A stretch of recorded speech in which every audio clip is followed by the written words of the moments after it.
Hello everyone. I am here to give a final update on my Gourd instruments.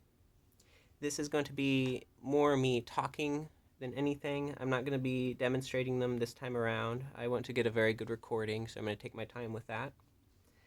Now, I have two instruments here. The intent with these was to make instruments that are not too terribly complicated, and so that they can be played in a relaxed manner, more meditative than anything. So they are not the most versatile instruments, but they are a joy to play, and I'll kind of outline them here for you. Now, this is a two-string instrument. It ended up being similar to a Japanese shamisen and a gourd banjo in the way that it sounds. I originally was going to have this be a bowed instrument, similar to a rabob. I believe that's how you pronounce it, or an erhu. But I like the sound of it plucked a little bit better. I'm also not super skilled with bowed instruments, so this suits me a little bit more. And the last update I gave you, I had just finished the true oil finish on these.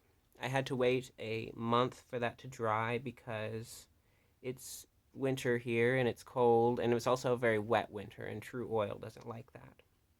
But after I was done with that, and after that had dried, I was able to get the heads on uh, using these upholstery tacks, and there's some hide glue around the front. The tailpiece, the bridge, and the nut are all made from ebony, which I hand crafted. And then it has two classical guitar strings on it. The headstock is carved out to be kind of in the likeness of a blue heron. I'm thinking that I may eventually replace the tuning pegs with zither pins and add one more up here at the base of the head so that I can have three strings on here, so that it would really be much similar to a Japanese shamisen. It would give me a little more versatility, and so I would be able to play three-note chords. But otherwise, it is very pleasant to play. A lot of good sliding actions on the fretless neck here. Now, the second instrument I am most happy with, mostly because it's kind of strange.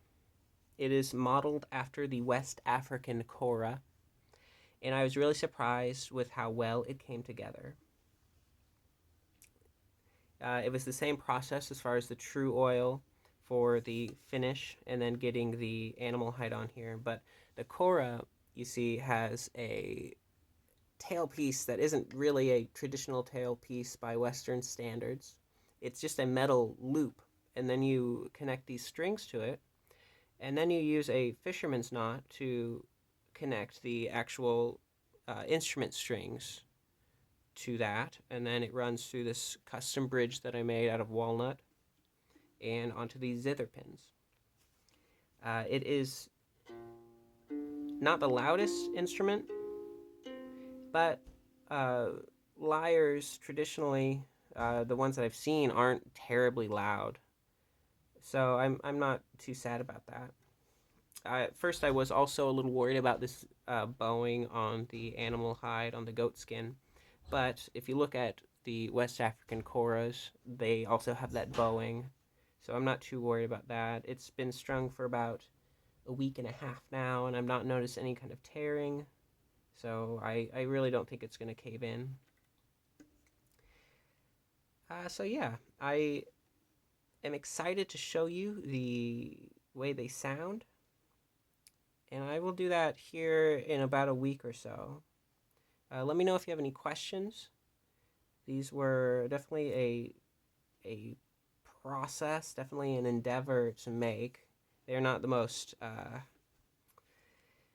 not the easiest things to make. I actually, when I was researching the kora, I found that they were like, I'm just really blown away by the West African kora because of how easy they are to make relative to like traditional instruments, Western instruments rather, that have the wooden sound chamber.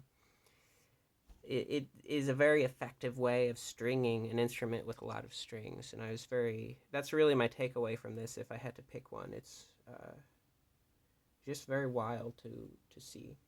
So yeah, that's it. I will give you an update on the sound later. I'll record maybe a duo of them playing together. Let me know what you think.